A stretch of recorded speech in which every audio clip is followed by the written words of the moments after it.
Kick off your weekend with a little flair. It's Dino's Night Out, every Friday from 2 to 4 p.m. on WRMN 1410 AM. Dino brings you the best of the Fox Valley's entertainment scene. Live music, local artists, street festivals, great eats, and the personalities behind them. If it's happening, Dino's talking about it. And bringing the spotlight is none other than the legendary Arcada Theater, located at 105 East Main Street in St. Charles. Catch dinner, drinks, and a show, all under one historic roof. So whether you're making plans or just love to know what's hot, make it a date with Dino's Night Out, Fridays, 2 to 4 p.m. on WRMN 1410 AM, or stream it live at WRMN1410.com. Dino's Night Out, powered by the Arcada Theater, where Fox Valley comes to play.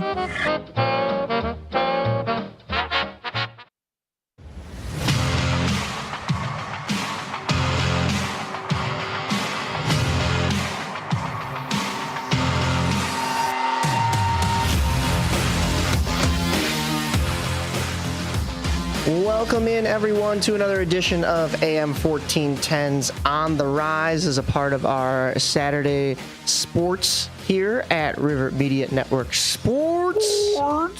Myself, Mike Napolitano, alongside Nick Johnston on the board and Dalton Cooper to my right here. Gentlemen, we have so much to cover as we missed last week's edition due to a blizzard.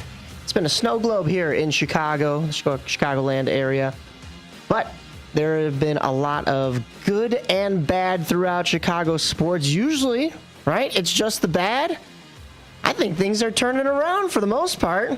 Unless you look at the Bulls. I don't know. Yeah. We'll get to that. Yeah, the studio's very festive. Shout out to everybody that had a hand in that. The studio is very festive. We're going to hopefully be starting out here with Mr. Jack Quigley. We got him. Of Roosevelt Hockey, good friend of mine. He also played at Arcada University, and he is a local puck fiend, that's for Captain sure. of Team Canada. Captain of Team Canada in the Schaumburg Hockey League. We had to throw that one in there. Of course, he's got bragging rights over me from this past year. But Jack, welcome in. How are you, my man? Good, brother. Thanks for having me in. Pleasure to be on the show. I'm super excited. And Mike, I hate to have more bragging rights over you, but it's actually Arcadia. So Arcadia. No. I was like, I'm saying that wrong. I know I am. Thanks for having me on, guys. Yeah, absolutely. We're excited to get a chance. I will be in attendance for Roosevelt's game tonight against University of Illinois. Tell me a little bit about how the season has been going for your squad and what is expected tonight, of course, against kind of a rival here. I mean, it's been good. I'm someone who, first year transferring in, kind of getting situated with the guys. It's a really welcoming and warm group. I think everyone's, pretty tight in that sense. But I mean, just fighting some growing pains. I know coming off the last year or so, we've been, bringing in some new guys and trying to build up the program and get some more W's, and we're already seeing progress just from years prior. But with any long-term growth comes, just some tough parts that you got to push through. So right now we're kind of just figuring out, a little cliche, but figuring out what our identity is, I guess, and trying to put those pieces in place. And, we're all kind of just working through it together, I guess. But it's been good. I think there's a lot of really good moments and just trying to put one 60-minute show together. But that's about it. So. Yeah, I was noticing, you guys are sitting at 5-12-0. It's been a tough go as of late, but 3-6 at home is not terrible. Got to maybe pick it up a little bit in the conference, but one of those wins was against Illinois back on October 3rd. It was a 3-2 win in a shootout, but then followed by a 7-4 loss to Illinois. So a little bit of a chance to get back in the win column against Illinois. It's basically kind of a tied series, but you got more, the shootout win, so they do have more points than you. But they'll be tonight. What happened last night? Because the website isn't up to date. So we did, So, not, again, the result we would have wanted. We lost 7-3. Okay. Back at their barn. So, I mean, it was a good game. U of I is such a phenomenal skating team. If you've ever been to that rink, it's a little bit bigger, so those guys can really, really move. But I mean, it was a good back and forth. I thought we put a pretty good effort in for a good chunk, if not most of that game. I think it's just tying up a couple things, and it's tough. Like, they got that U of I's got a good power play. They've got some guys who can put the puck in the net. So I think it's just going to be trying to tighten up a few things detail wise in the defensive end, and just putting a couple more pucks past them. But it was a good. I in my opinion at least, I thought it was a pretty back and forth game. Not a lot of. I wasn't super disappointed with our effort, and I think we just tighten up a couple things. It can be a very different game today. Yeah, you mentioned that U of I rink. I would believe it was actually built for like Olympic speed skating. So it's a little bit wider of a barn, so almost like playing on European ice in a sense. You That's guys non-existent nowadays, Yeah, right. Yeah. It's the only sheet like that I've seen. I think it's bigger than an Olympic sheet, and you can like I've gone on an Olympic sheet compared to the NHL, and maybe you feel a bit like you don't really notice it. You go on that rink, it's like, wow, you can feel the boards are a little bit farther apart. Crazy thing. Interesting. Yeah. I haven't gotten a chance to get down there myself, but I've heard all good things about it. I have been over to the Edge with you a number of times, whether it's for breakthrough. Maybe we'll touch upon that a little bit. But what have the amenities been like? I'm sure you're used to them already, but through Roosevelt, both on the training side of things, but also the home ice.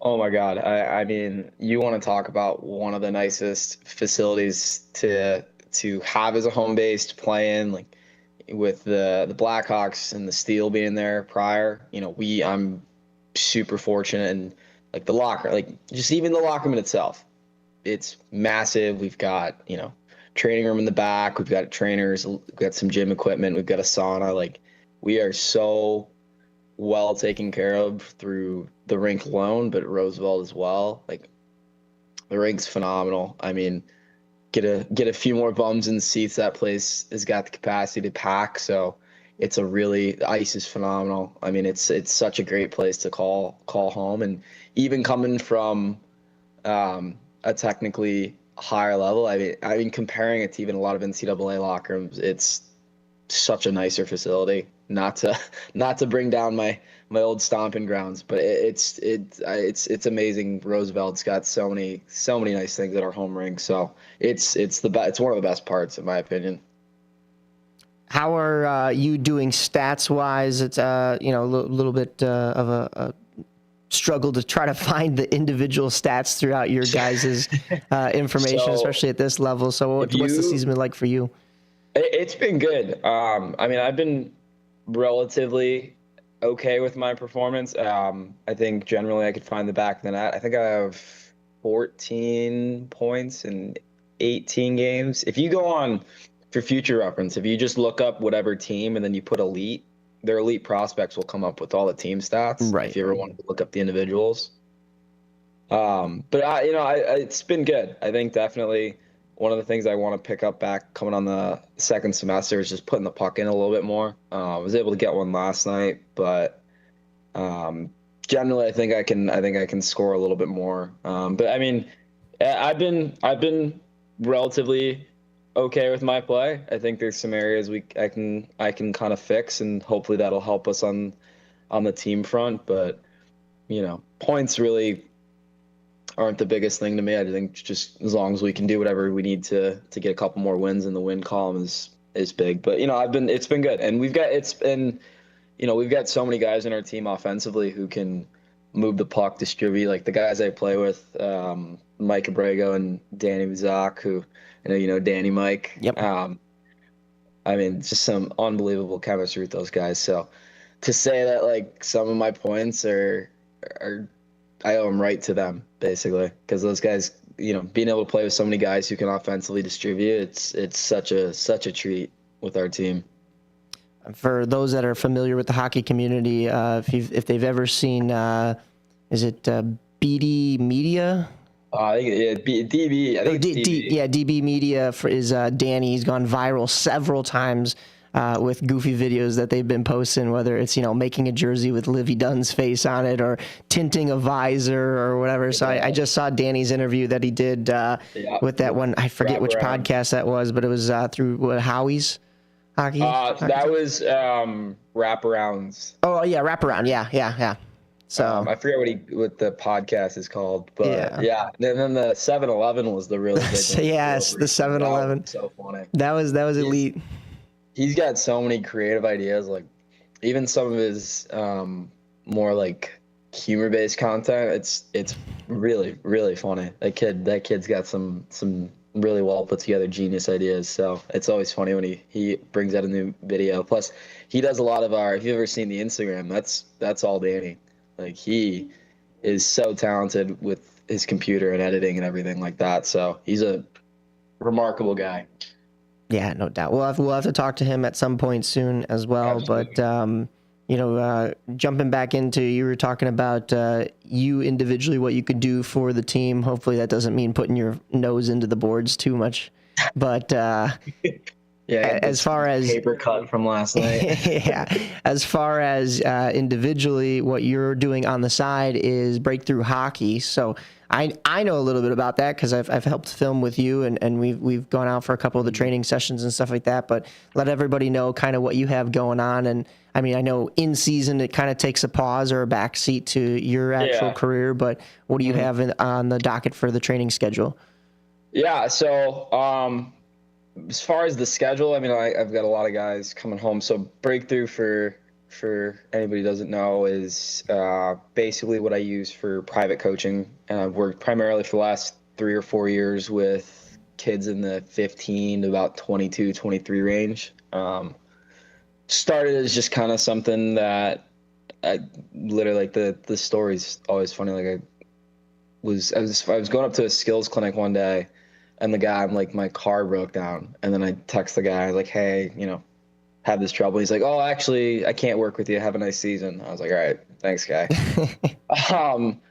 So I one of the guys who I do a lot of my lessons at, I knew him decently. So I shot him a text. I was like, hey, like, can you get me any ice? This is my last season before college. I don't really know what I'm doing. I'm got no plan. And he got me some ice and I was able to use it for the summer. And what I did was I basically, invited a couple buddies out and then invited some more of my friends. And I was like, man, this is a really, really cool opportunity. Great ice and good sheet. And so, the two biggest things I've always had with private coaching is that it's incredibly expensive. And, then the other side of it is that you have to kind of go to a group skate where it's cheaper and it's, if there's 10, 20 guys out there, rightfully, you're not going to get special prioritization. So basically what I did was went on Elite Prospects, found about 300 junior college and semi-pro players in the Chicago area and just said, hey, listen, I've got this ice.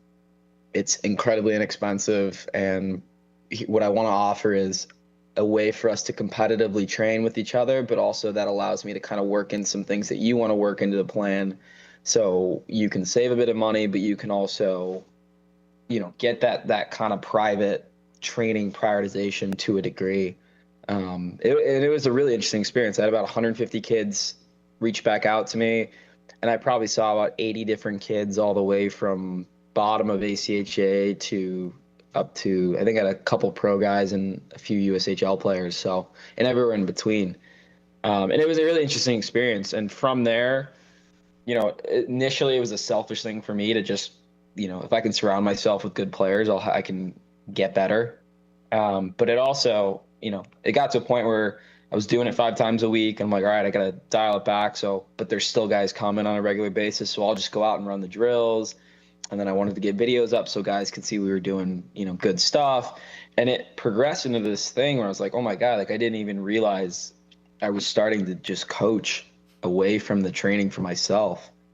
And the best part of that summer wasn't just getting better. It was, I get a text from a kid like, hey, I just made my college team, or hey, I'm scoring 20 more points, or, this summer saved me from being behind, in training. So it was that was the coolest part about it. And, I had so many kids reach out to me being like, hey, like, when are we doing that again? So what I've kind of done now more recently is a lot of the guys I've worked with, and a lot newer guys as well, is I've done a lot of special private training and small groups with guys over the last few summers. And really my big thing is the IQ side of it. So I like to, I think the biggest epidemic from a skill standpoint is players who are unbelievably talented, who are ineffective in 5-on-5 senses. And I don't think that's because they're terrible players, because if you've ever seen them go around cones or go through practice drills, they look like they should be NHL players. And they might have the skill set for it, but their brains don't have the back storage of data in their minds to understand when and when not to use certain decisions. Plus, it's difficult with, hockey's probably the most randomly changing sport. So I've tried to kind of prioritize, and I'll do generally everything with certain guys if it's more private based. But when I'm doing these big group skates, my big thing is like, okay, like if you have a skating coach and you have a shooting coach, like let me be the IQ coach. Let me help you guys get better at processing information on the fly, and also being able to utilize these physical skills that you've spent years developing so that you can be more effective 5-on-5 players. And since a lot of the guys I work with are older, junior college, these 20-year-olds, they've only got so much time left in their careers to really get everything they can out of it. So I think also from just a general standpoint, them being able to figure out how to maybe not necessarily learn new skills, but utilize to the full potential the skills they have currently, in my opinion, is going to make them just better players from a statistical standpoint when they go back to their teams. So yeah, that's kind of went on a tangent there. That's my little breakthrough hockey baby. And it's been a lot of fun. So I got a lot of guys coming back from college and juniors over winter break. I'm going to be working with a lot of different guys. I got a guy at Fairbanks. I got guys in in Boston and all over Timbuktu. So I'm super excited to get back on the ice with them. It's one of my favorite parts of just hockey in general, is getting to work with them. You should recruit Matvey Michkov. I think that way his captain wouldn't call him out on being the wrong side of the puck. If he had your knowledge and everything, you could maybe save him some heartache and trouble. Listen, I'd love to work with that kid. I might need to touch up on my Russian a bit. Yeah, there you go. We got Hannah though. That's a mutual friend of ours. We'll have her translate. I think Google Translate could work on the fly for me. I'll get Siri to translate for me. Well, it's funny because, I think in any sport there is a huge mental side of things. Namely, I think you hear it come out most in hockey, but also baseball, because you have the time in baseball for things to slow down and stuff. But right. Hockey, it's such a huge thing. And you have a guy even here in Chicago, like an Artem Levshunov, who, is doing a bunch of drills and practices. And you're right, like these guys could skate around.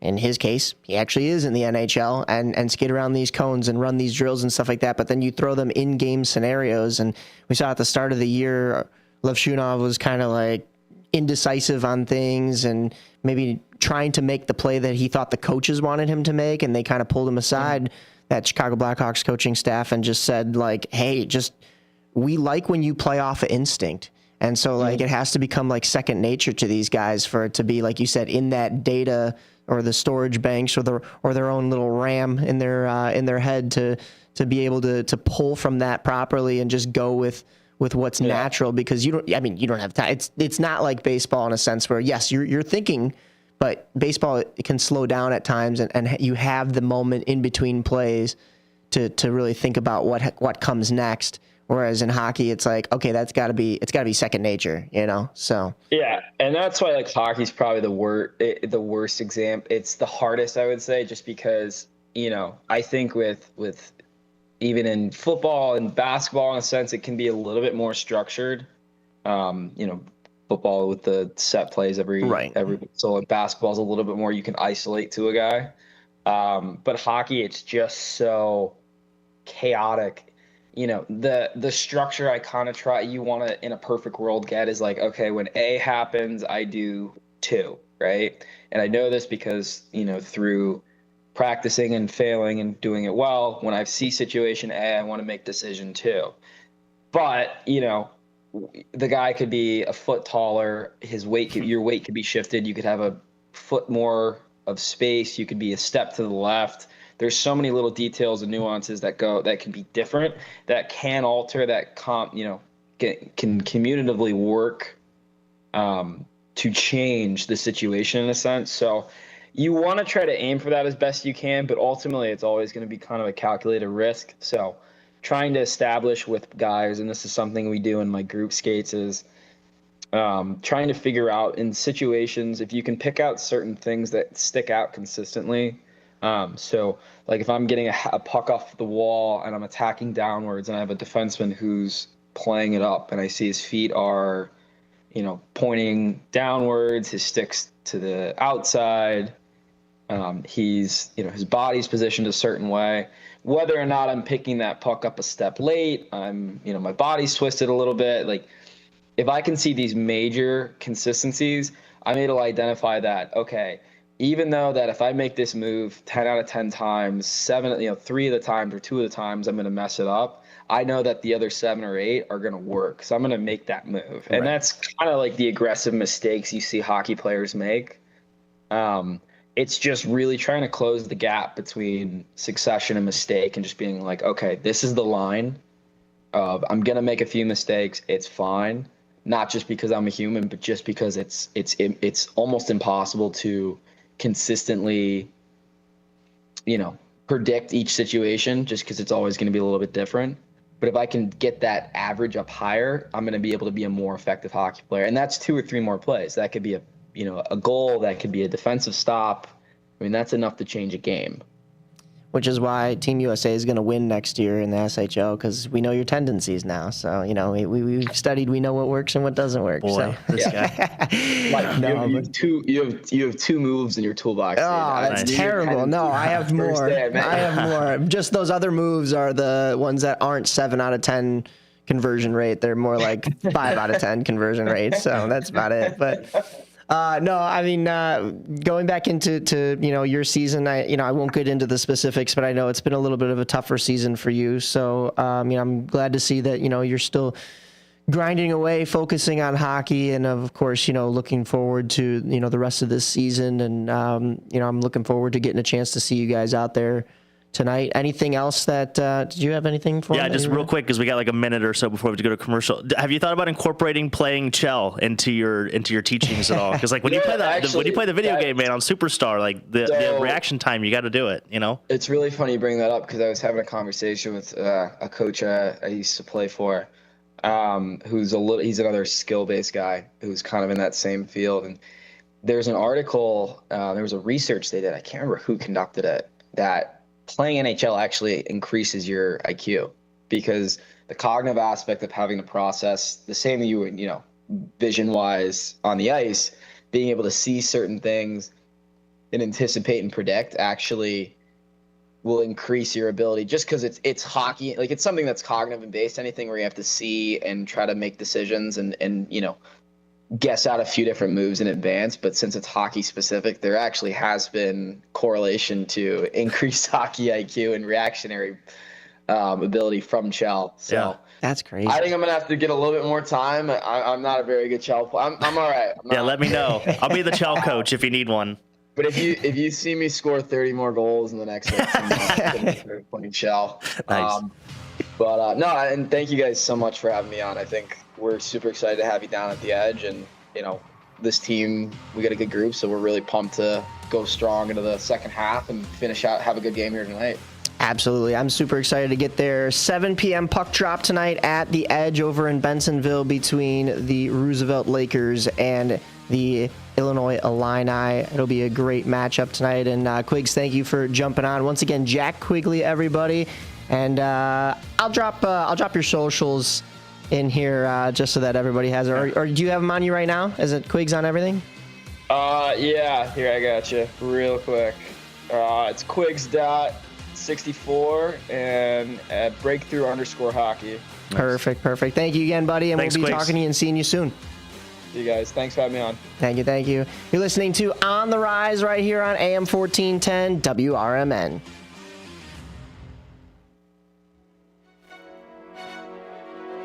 Tune in to Big Top Sports. with Derek Geyer every weeknight from 6 p.m. to 8 p.m. You'll have sports thoughts from the center ring of Chicagoland and to the outer rings from across the nation. Whether from Chicago Cubs, White Sox, Bulls, Bears, Blackhawks, Stars, Fire, Boomers, Whatever the national story is of the day. Geyer and his sports czar takes will either have you nodding in agreement yelling at the radio, or in all honesty, A bit of both. with the way the Chicagoland sports and sports are in general. There's bound to be thrills. chills, and Oh my God moments. So get your snacks and libations ready. because this is going to be a wild ride. Big Top Sports with Derek Geyer's quirky and insightful Fanatics take. will make you feel a little Or a lot better about your Chicagoland sports viewing experiences.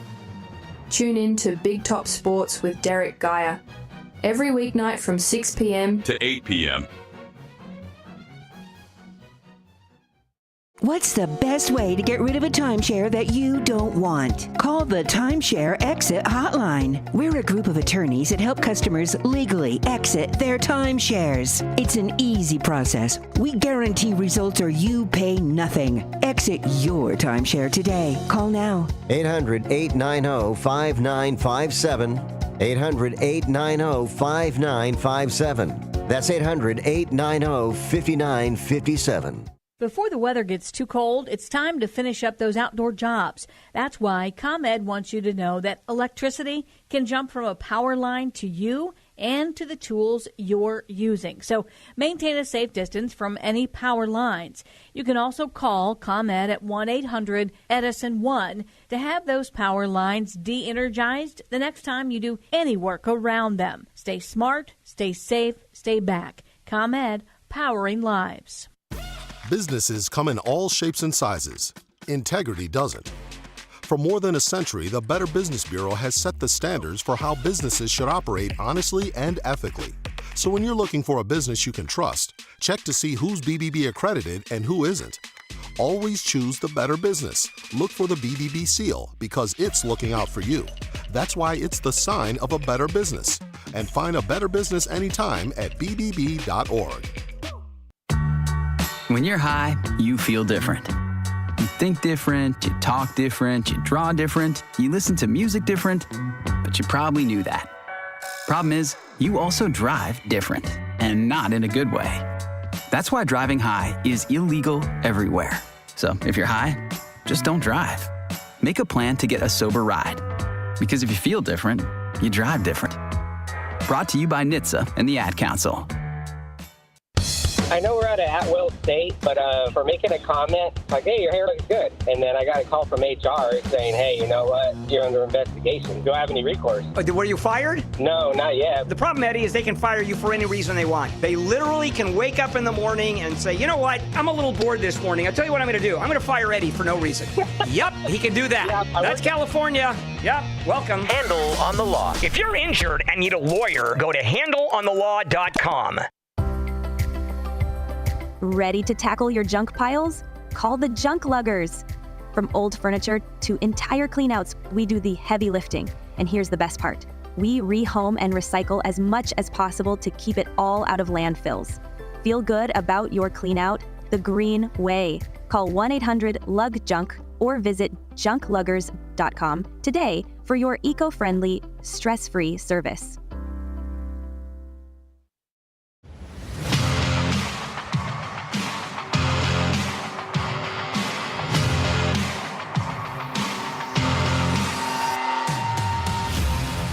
Welcome back into AM 1410's WRMN on the Rise here on Saturday morning. Myself, Mike Napolitano, Nick Johnston on the board, and Dalton Cooper to my right. We were just joined by Jack Quigley of Roosevelt Hockey. The Lakers are in action tonight, so go check them out. We'll be getting back into hockey in a little bit, but first and foremost, we've been away for a while. We have to talk about how the Chicago Bears are real.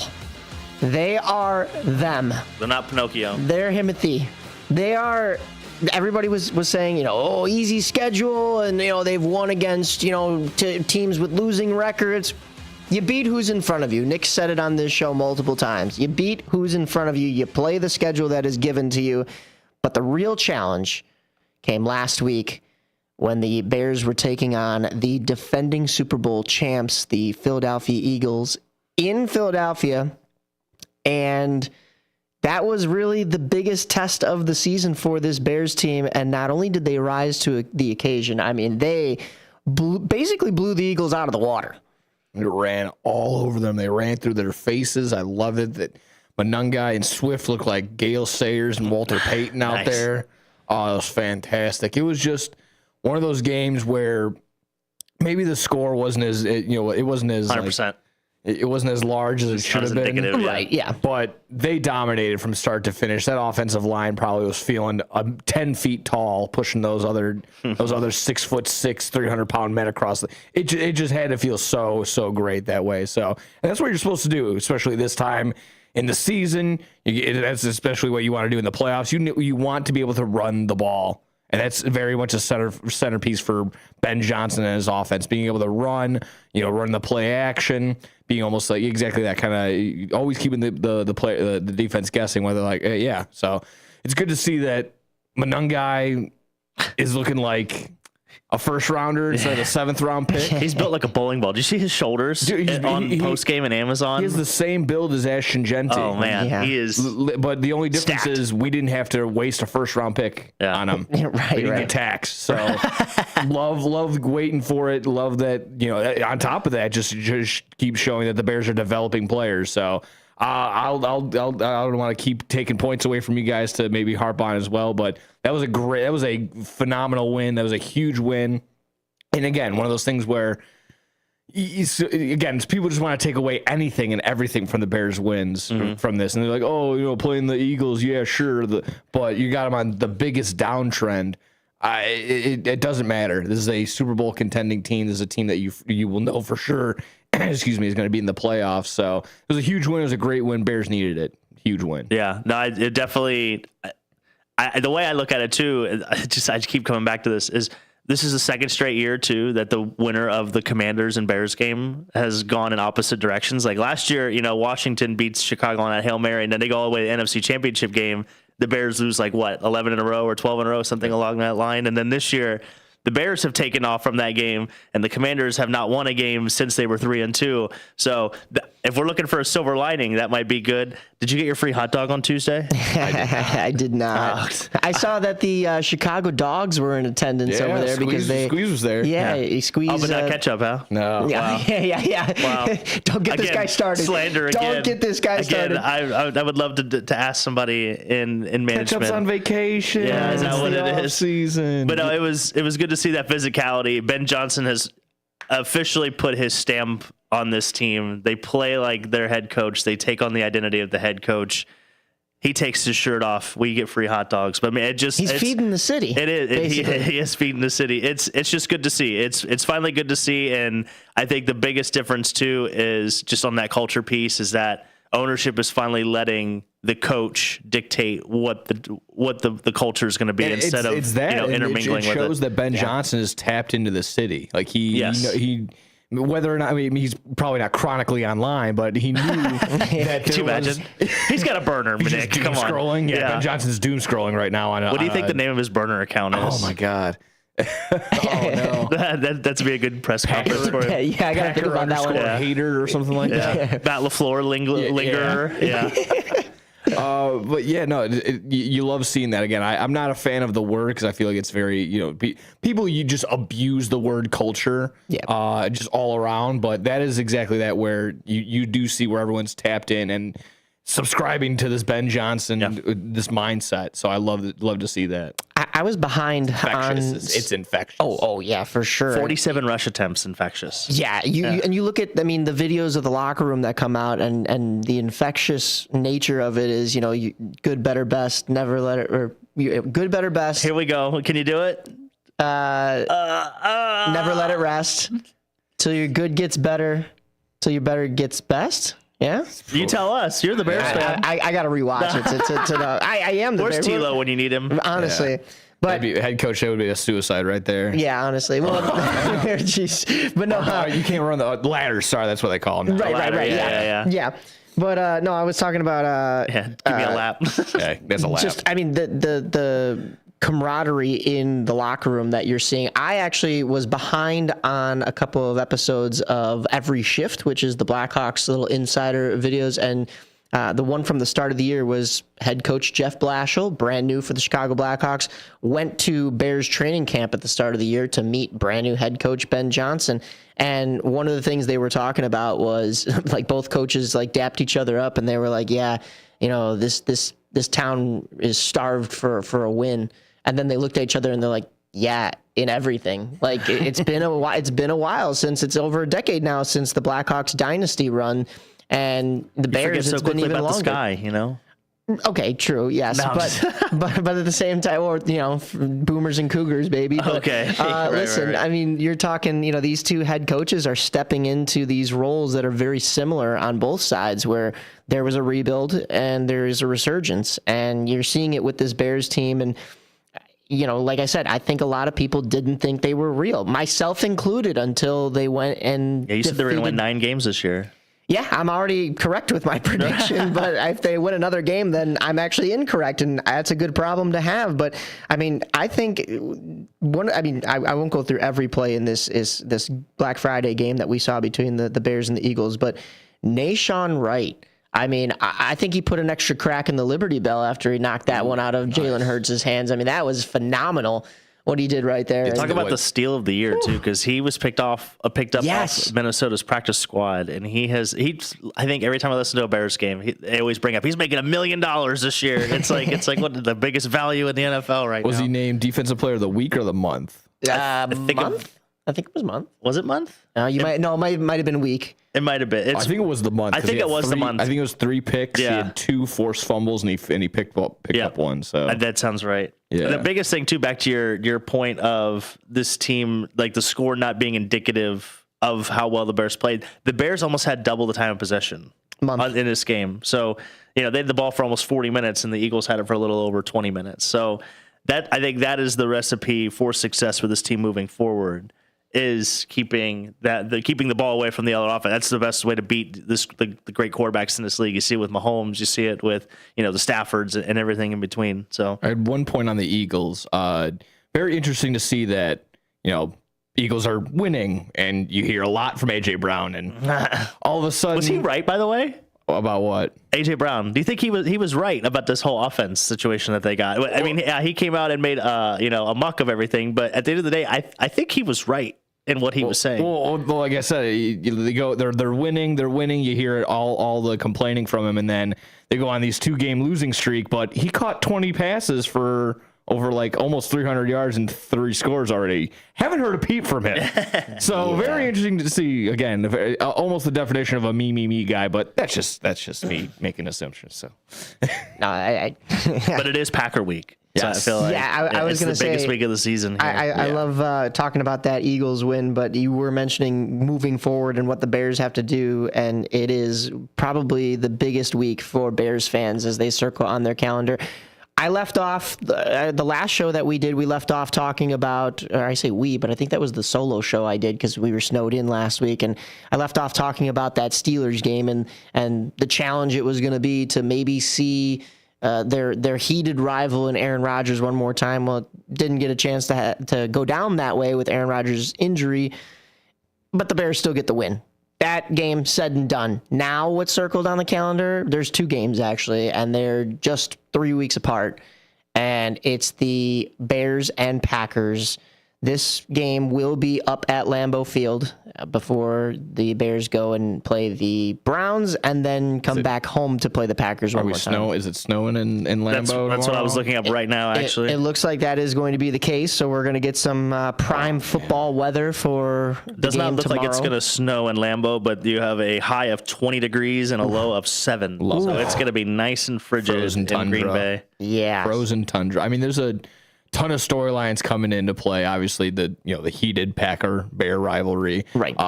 Bears and Packers haven't been 5 games over 500 coming into play each other in like 20 years. Something That's probably mostly due to the Bears, I would assume. Yeah. That's kind of our own fault. You had to bring it up. But go ahead. No, I was gonna say it's just I was just looking at moving forward, like looking at this game. Like I anticipate a low scoring game just because the Bears are finally getting linebacker health back, which is a nice thing to see. TJ Edwards was limited, but it looks like he's gonna trend toward playing, and Noah Sewell, it looks like he's gonna be good to go as well. So I'm just excited to see. I think you take the under in this game. I think this is going to be a nice 17-13 game. Like this is going to be. I would agree. I'm feeling unders across the board in the league. Just rivalry week. Just it's going to be division wise. It's going to be a lot of. I thought it was no Vunder games. Oh, no Vunder is over though. Oh, I didn't know that. I didn't even hear about that. That's pretty good.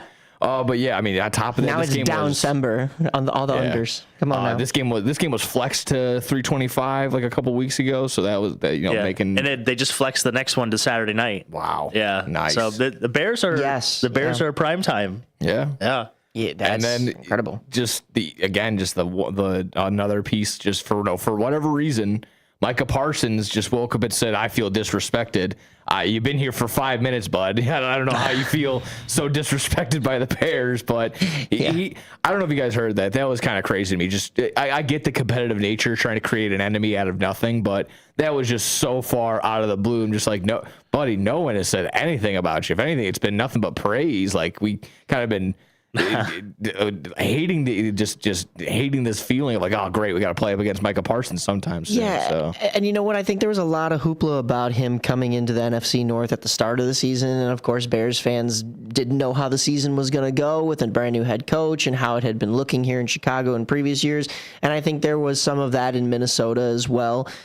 It was a little bit different in Michigan because Detroit, I mean, they're poised. They were poised to be another playoff team, right? Once again, and I think the Lions had bigger expectations. They thought they would be leading the NFC North at this point. They're still prime spot for a playoff. Yeah, I mean, this is still one of the toughest divisions ever. But there was so much talk about Micah Parsons coming in to play for the Packers at the start of the year. Some of it was clowning the Dallas Cowboys for letting him go, which actually look like geniuses right now. Gary looks like kinda, but I don't. I think they won that trade. Is it just because the Bears haven't played the Packers until this coming week? But Micah Parsons has been kind of just quiet for this Packers team.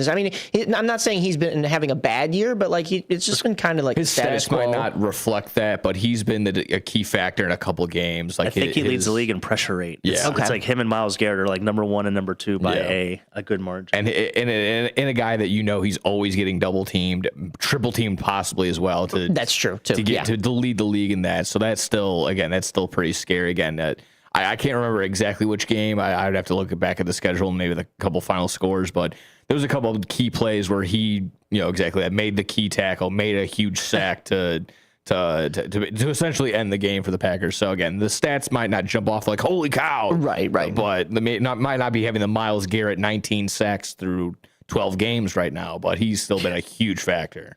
The Packers' schedule as of late has been a lot more division focused than I think the Bears has been. I mean, it's been a little bit more choppy for the Bears throughout the season. The Packers are coming off a game against the Lions, a 31-24 victory. This is a Lions team that blew out the Bears in that first game, that first matchup. I don't even want to relive week that. 2. Yeah, it was week 2. But talk about week 1 was when the Bears played the Vikings. We all know how that went on Monday Night Football, but the Bears got their revenge against the Lions more recently. The Packers also beat the Lions 23-6, holding them to just those 2 field goals. And then the Bears, who just played the Eagles. Yeah, the Packers went up against the Eagles, and you talk about low-scoring games. Yeah, scored 6 points.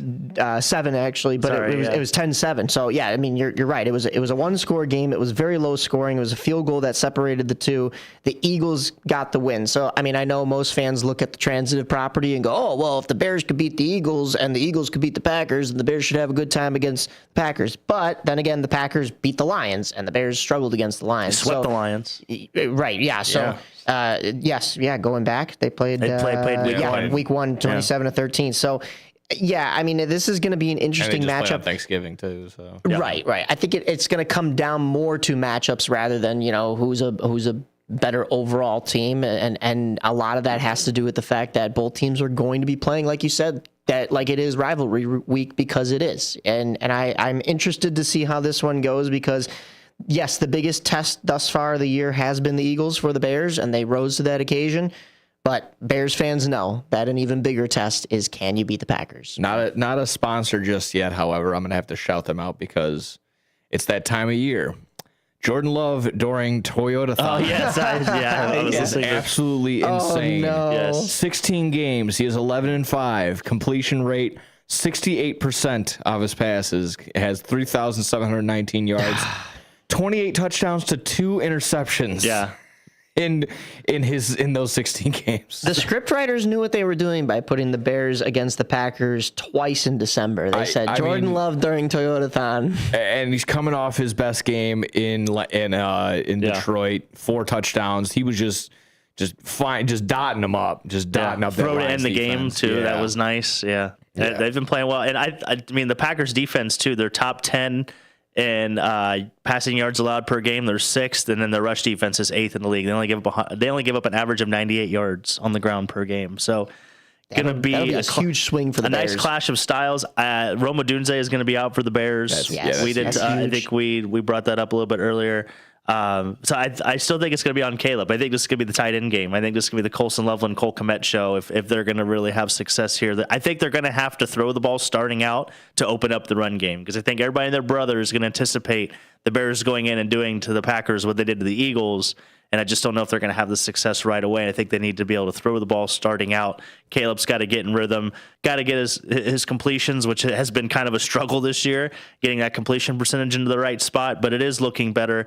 Everybody's talking about this team is winning in spite of Caleb, but I don't think Caleb really has been as bad as like a lot of people have quarreled about. But I think this is a game where it's kind of going to rest on Caleb and him setting up the offense to be successful in the right ways. Jay Cutler was just on, I just heard an interview yesterday that he was on for where he's basically saying, his lack of accuracy in Caleb Williams, and he was never, the big accuracy guy to begin with. What he may lack in a couple accuracy plays, he's going to make up in being able to be athletic, be athletic, get out of, dodge a sack, and then still make a big play. So I think I'll kind of take the play. The give and take with that. Yeah, exactly. 100%. He is a very mobile quarterback. I think some of the criticism I had, and I think a lot of other analysts shared throughout the season, has been his decision making and time in the pocket. He's had more time in the pocket this year, obviously, than last year, so he's not getting sacked as much.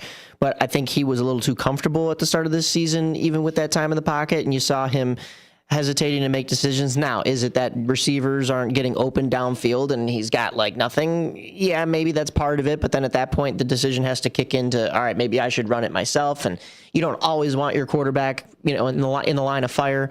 But I mean, I think he is where he should be as a second-year quarterback, and I think he is honestly ahead of where he should be in some areas as well. So like with what Cutler was saying with that criticism of, he wasn't always the most accurate. Yeah, I don't think I was holding him to be, the Patrick Mahomes or the it's not Drew Brees. Or the Drew Brees making darts, or even a Tom Brady yet. But I'm comfortable where he's at, but nobody's perfect. There were still criticisms there, and I like how this has gone. What Bears fan can't sit here and say they've liked how it's gone when the Bears are sitting at 9-3? Pending like a huge, I don't think the wind is going to be a factor in this game. I didn't see the weather report, but I trust him to go out there and make a play in the cold. Oh, yeah. Like he's going to go. Yeah. He's got a cannon of an arm. Everyone knows that. That's been the big scouting point. So he's going to be able to go out there as long as the passing game is exactly that. They're probably. I think. Yeah, I was kind of on your point where I think the tight ends are going to have to play a huge factor. Yeah, DJ Moore is still a little banged up. It came off his best game last week. The best game of the season. Yeah. So that'd be nice to see, and then hopefully maybe just a step up for Luther Burden, who's been playing well. But Zacchaeus, is going to be that slot guy. Catch a ball there. Do you know what the Bears' record is against the Packers in their last 19 games? I don't want to know. It's bad. It is bad. 2-17. That is correct. Okay, that is correct. Well done. You've been doing your homework. No, that was legitimately a guess. But I was thinking back to how many wins the Bears had, and I can count them because I know from doing radio shows for so long that, oh my gosh. They're 1-0 in 2025, though. That's true. So I remembered that win. I remembered the last time we played, the Bears played them, they got a win. And then I remember the previous time before that, I was still a youngin' doing my show at IMS. Nice. And I painted the picture of the last time that the Bears won a game against the Packers, and it was 2019. So before COVID, that whole pandemic that we had, and it was right before Christmas. There was snow falling, and Mitchell Trubisky was the quarterback at the time. And the reason it stands out to me was because Jonathan Hood Jay Hood of ESPN was doing sound checks that day and listened to my show, and he goes, "I love how you paint the picture. You keep doing that." I was like, "Thank you." It was a little confidence booster, but at the same time, we were still sitting in there crying to each other that was the last time the Bears had beat the Packers. It was almost a half decade ago. Well, now it's a little over a half decade ago. At that time, it was 3 or 4 years ago. But yeah, can the Bears keep it going, Nick? Do they win on Sunday? I hope so. I really do. No, I didn't say what do you hope for. I said, are they going to win on Sunday? Yes, I'm taking yes. I'm gonna go with yes. Oh, okay. I mean, again, it's just one of those things where they can shut down. You haven't seen a fully healthy Josh Jacobs in a little bit. Yep. And again, I always will question that wide receiver core of there's not a true number one right there. So again, banged up on the defensive side still, but getting healthy out of the Bears, they can not shut them out, but they can really kind of bully this offense. Yeah. You said they are going to win, Michael. I say yes because Caleb Williams marched into Lambeau Field last year and got the win for the Bears. So he is 1-0 at Lambeau Field. That's fair. And I understand that's going to make Packers... with his pass game coordinator as his head coach. Right, yes. And that was where I was going with that. And I was going to say, I understand that's where the Packers fans and the organization and the team itself are going, all right, we need to defend our home this time. And they're going to come out with a much fiercer game. But I think this Bears team is... a lot more seasoned than they even were when they got the win last year at Lambeau. I think their season has gone much better than the Packers' season has this year, despite, yes, the Packers are right on the Bears' heels, but there's been some inconsistencies with Jordan Love and the Packers this year. And yes, there were at the start with the Bears, but it was more of all right, inconsistency at the start, work into a groove, and they're in a groove now, and you've got Ben Johnson leading the way, and that's the biggest factor. Is it maybe too ignorant to feel like that the Packers have more pressure on them to win this game? No, because the way the division is set up right now, if the Packers don't win this game, the Bears will have a chokehold on the NFC North as a division. They'll have a game and a half lead plus the tiebreaker at that point. And they still have Detroit on the schedule too. So if they split with Detroit, there's no, really tiebreaker there. So yeah, 100%. There is more pressure on the Packers to win this game than there is for Chicago to win. I'm getting that different feeling from the talking to other Packer fans. Like it feels like there's like, it's not just like, little brother Bears are coming back into town. It's like, all right, they're. Like, I don't know, that when you come back home from being away at college and you come back home, you're like, oh, man, you sprouted up there, little guy. Yeah. And the Packers have not lost in division yet this year. So they are 3-0 in the NFC North right now as it stands. Well, the Bears are 4-0 in the AFC North. So let's see if they can continue rolling here with the AFC North. They beat everybody in the AFC North. They completed the alliance. That's Raven. They completed the. not the. NFC East. NFC East. That's who it was. Yeah, I was gonna say they completed the alliance. Division. Yeah. But they completed the alliance. Yeah. So Bears and Packers, 3:25 p.m. tomorrow on Fox. But you can also listen along right here on AM 1410 WRMN, your home for all of Chicago Bears football this 2025-26 season. And man, you were talking about it. A lot of flex games coming up. So stay tuned into the schedule and stay tuned into this show because we're going to give you all of your Bears news and what you need to know. First place Bears. To check on first place Bears as their season gets put more so on prime time in the spotlight. We will be continuing our talk of Chicago success in sports when we return. You're listening to AM 1410's On the Rise. Myself, Mike Napolitano, Nick Johnson, and Dalton Cooper. AM 1410, WRMN. Looking to buy or sell a home in Chicagoland? Need trusted legal help with real estate, evictions, or estate planning? Turn to Guthrie & Brady, the happy lawyers serving the greater Chicago area since 1965. With over 50 years of experience, they handle titles and deeds, foreclosures, landlord-tenant issues, wills, trusts, and more. Appointments available evenings or weekends at their Roselle office or right in your home. Call Guthrie & Brady now at 847-524-1215. That's 847-524-1215. Or visit gnblegal.com. Guthrie and Brady, personal, professional, affordable legal services for all of Chicagoland. The happy lawyers since 1965. That's gnblegal.com. Or 847-524-1215. Guthrie and Brady, trusted legal help made easy, fast, affordable, and experienced. Call today.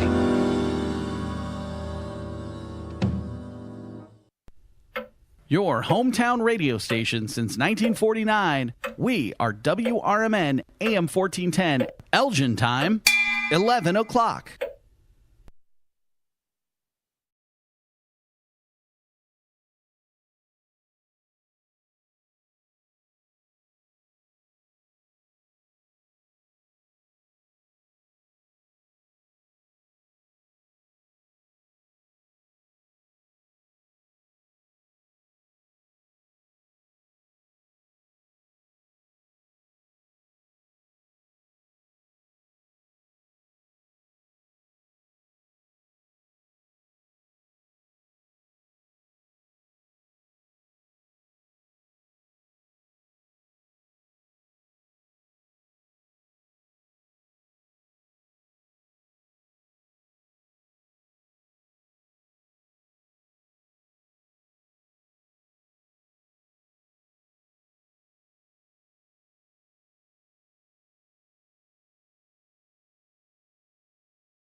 Is diabetes keeping you from enjoying life's special moments? At US Med, we understand the challenges you face, and we're here to help. With US Med, I can finally manage my diabetes without it managing me. US Med offers a wide range of services to simplify your diabetes care. Personalized care plans, convenient access to cutting-edge diabetes tech, and knowledgeable support. Plus, we'll check your insurance so your diabetes care may be covered at little or no cost to you. With US Med, I feel confident and control of my diabetes. I can finally live my life to the fullest. Don't let diabetes hold you back. Choose US Med and experience better birthdays, better adventures, better anniversaries, and better everything. Call now. US Med. Better service, better care. 800-785-1673. 800-785-1673. 800-785-1673. That's 800-785-1673.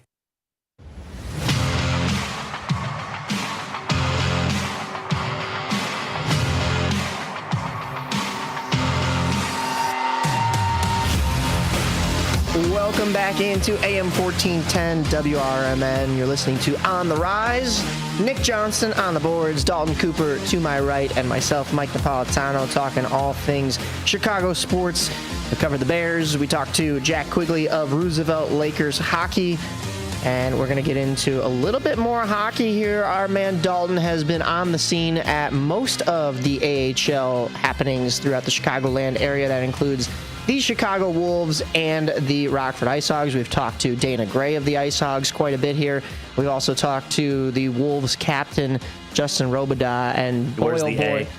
Yeah. Excuse he wears me. The A. Alternate captain. Right. And boy, oh boy, have we given him the on the rise bump here, because he said he has scored in, is it every game since No, not every game, but he's definitely had a bump. He scored 2 last night against Milwaukee as well. He was the first star. He had 2 goals. He had the assist. He had a chance at the hat trick. He just missed the net last night for that hattie. I was hoping it would happen. But yeah, the Wolves are playing well. They have 24 points in the season. They're currently sitting in 4th place in the Central.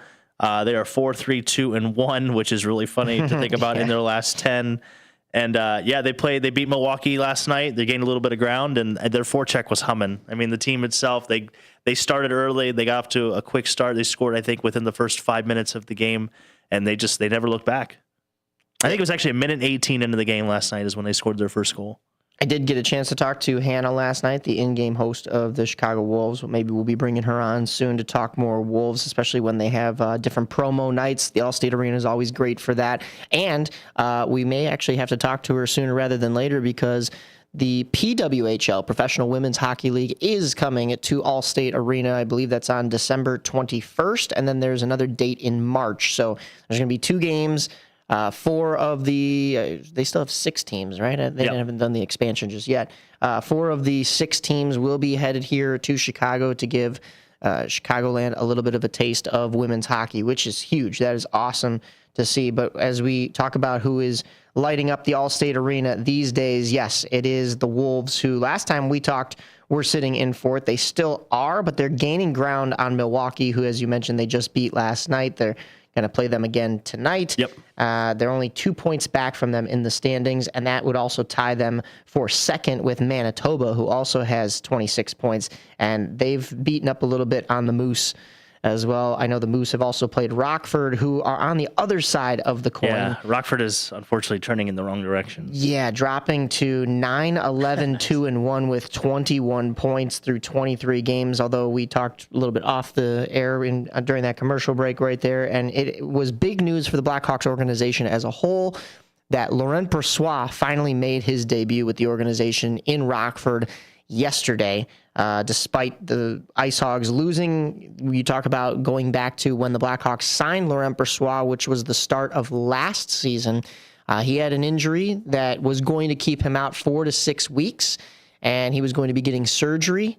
And that 4 to 6 weeks was going to take him, I think, 3 weeks into the start of the season. All of a sudden, Blackhawks are 3 weeks into the start of the 24-25 season, and no word on Laurent Brossoit. Then he has to get another procedure. I think he had taken the ice once somewhere late in the season. But I mean, really, it almost seemed like he was not around the team. He was not even in the locker room. He was maybe rehabbing and getting other procedures done away from the organization. So fans were starting to wonder, okay, has this gone from he was the backup? This was, of course, predating Spencer Knight. So that at the time was the Blackhawks trade that made people go, ooh, maybe we have our goaltender and maybe we just stole one of the best backups in the league. Now that narrative is taken when you look at Spencer Knight because he has been playing out of his mind. Yeah. Definitely should be in consideration, as we've talked about on this show, for Team USA come Olympic time. He's been one of the best U.S.-born goaltenders in hockey. However, when you look at the Brossoit deal, that was what that was touted to be, despite, maybe an injury on Brossoit, because he was playing behind another phenomenal U.S. goaltender in Connor Hellebuck in Winnipeg, which was the only reason why he wasn't seeing as much of the crease, but still sharing the crease at times with Hellebuck. So that just shows you he was kind of at the time the best backup in the league, and the Blackhawks are stealing him in free agency over the summer. And next thing you know, he's nowhere to be found, and the Blackhawks make an even better move, arguably, to get Spencer Knight. Can you imagine if Laurent Brossoit was fully healthy? I mean, there's still a chance he could be. If he gets fully healthy and you have Spencer Knight and that's your 1-2 punch, I wouldn't hate that. At the same time, though, I do think there are other goaltenders in this pipeline that have definitely given themselves a bid for that backup spot once it gets solidified. Even Arvid Soderblom, who holds that spot right now for the Blackhawks, has somewhat earned that spot. He's been a little bit shaky as of late, but has had a much better season than we've seen in previous years. But you're also talking Drew Commesso is trying to come through that pipeline, and we've seen good things from him in Rockford, despite the team's lack of success recently. But I mean, the Blackhawks have a slew of riches when it comes to goaltenders right now, and getting Laurent Brossoit back from injury, whether you use that as a trade piece, I know that's been talked about as well, or you just add him to the mix of capable goaltenders and NHL caliber talent, I don't hate either. Honestly, that's the best case scenario, is that he does come back, gets his feet back under him, starts to look like his old self, and then, Edmonton comes calling, and there you go. Yeah, we got a goalie for you. It's going to be Edmonton. Yeah. Edmonton needs a goalie. Like, it's the most obvious thing in the league. If you watch any bit of hockey or follow the NHL whatsoever, like, it's getting to the point now where the media in Edmonton is telling Stuart Skinner they don't believe in him, which is just not, I mean, unless you live in Philly, that is just incredibly toxic. You have to feel bad for the guy, because the pressure, not only to play just in a high-end Canadian market like that in Edmonton is yes, it's high. Well, the fact that who's on the team, you're playing with the generational talent, and I don't like to throw that term. Generational duo, but I don't like to throw the term generational talent around too much. Like, I'm a Blackhawks fan, and I don't call Connor Bedard a generational talent. Why? Did you hear what you just said? You don't call Connor McDavid generational talent. Bedard. I said Bedard. Oh, Bedard. Sorry. I was going to say. I consider myself a Blackhawks fan, but I don't call Bedard a generational talent. Not yet. Maybe he earns it down the line, but also, like, he's not far generationally removed from Connor McDavid and Austin Matthews. And yes, a little bit different of an age group, but if you want to talk generation, I would still kind of put them on the bubble of each other, right? And that title is being held by Connor McDavid, the best player in hockey. Yeah. And so for Stuart Skinner to be playing alongside that, to have gone to the Cup back-to-back years, and for people to point the finger at you and say it was your fault. And listen, I got to sit here and be like, not that. Saying. But I got to be like, yes, that really was, goaltending was the issue for Edmonton. Yes, defense to an aspect too. And yes, you ran into just a phenomenal juggernaut in a Florida Panthers team that had been to 3 straight Cups. But man, Stuart Skinner, like, I feel bad for the guy. Like, despite his struggles, it's like, man, you don't want to see a guy get berated like that and run out of town like that, because he has talent. He's at a spot where he's at because he has talent, but it just isn't enough to be that starter on a playoff team or a Cup contending team. Like, he'd be a good, if the Blackhawks and God forbid this happens, but if the Blackhawks and the Oilers were to switch goaltenders right now, and you had Spencer Knight in net for the Oilers, there's not a problem going on. But for the Blackhawks, you'd say, oh, yeah, they have a decent goaltender, and they're still in a rebuild. And, maybe he's not the guy, but he's the stopgap, right? Like, Stuart Skinner isn't like, he's not an ECHL goaltender, and I feel bad now, rimming out ECHL goaltenders like that, but, like, at the same time, like, what? Like, he's done the work. He's gotten to the NHL. It's just he's not the guy that they need. So, well, you look like you disagree with me totally. He's not a piece of Swiss cheese. I don't know in the how net. you can feel bad for him though. Do you feel bad for Stuart Skinner? No. Okay. I was gonna say like. When push come to shove, like it just the criticism. I'm not saying the criticism isn't fair. I'm just saying like you're in a Canadian market and they're going to gang up on you even more than I think is yes, we've talked about it. They've beaten a dead horse about it. And I know Stuart Skinner's sitting there going, yeah, I know, I hear it. And I understand because I'm trying to get better. But I think the more I think about it, I think maybe it's less feelings about Stuart Skinner and I have more strong feelings about management. Because literally, Connor McDavid gives you a discount, gives you the greatest discount hockey has ever seen. Like for him to only make $12.5 million, give or take. And look who the management is. Chris Knobloch and company, and company is Stan Bowman, right? Stan Bowman's who I can fully go on record in a Chicagoland area on a radio show, and I will defend it till the day I die that he did not build those cup teams. Dale Talon did. Yeah. He was put in a position, Stan Bowman was put in a position to inherit a lot of the talent from the 2010 team, from the minor leagues. I mean, Rockford was a coal mine full of gold when he came in. All he had to do was put pieces in place. And that, I mean, we've sent a monkey to space. Like, that could have been done by that same monkey if you just put a contract in front of him. Hossa was the missing piece, right? That was like the only piece. Hossa was about the only great trade that Stan Bowman ever did. Okay. Once the well started to run dry in 2015, you're trading Artemi Panarin for Brandon Saad, who was not the same Brandon Saad that you had before. You're trading away Nicholas Hjalmarsson. Love Connor Murphy, but then you're coming out to the media and saying he's the next Nicholas Hjalmarsson. Do you know what you just had for a decade on your blue line? You can't say anybody is just the next Nicholas Hjalmarsson. Like, he was overshadowed by a Duncan Keith and Brent Seabrook, two Hall of Famers, two Team Canada gold medalists, two Stanley Cup champions, a Conn Smythe winner. On any other team at that time, Nicholas Hjalmarsson is if not your top defenseman, definitely on your top pairing. And now you're going to say this 19-year-old kid in Connor Murphy is your next Nicholas Hjalmarsson. And listen, nothing against Connor Murphy. I think he's had a decent career here in Chicago. But when you've set that standard for that guy who was never touted to be, I mean, yes, I know he was a high-round draft pick, but never touted to be the next top end defenseman like a Nicholas Lidstrom or a Nicholas Hjalmarsson, or I guess it's a Nicholas thing, but Nick Johnston. Yeah. But like, you put that pressure on Connor Murphy. Connor Murphy's been fine throughout Chicago. Yes, he's had his road bumps for sure. I've had my criticisms of him, but never once did I expect him to be a Stanley Cup contending defenseman. Like, what are we talking about here? That's Stan Bowman for you right there, folks. So. Yeah, we'll get off the Edmonton horse. I'll get off the Stan Bowman horse. We'll get back to Chicago. It's been rough. They play the Kings tonight, by the way. The Blackhawks do. Yeah. Make sure to check out Rockford's game. They do play tonight as well. It's their teddy bear toss. It's supposed to snow. We're supposed to get some snow tonight, too. I don't know if anybody else is listening to the weather. Commuting, be safe. 3 to 5 inches is what we're expecting. That's a lot. So, yeah, it's nice. That is a lot of snow. That's a lot of inches.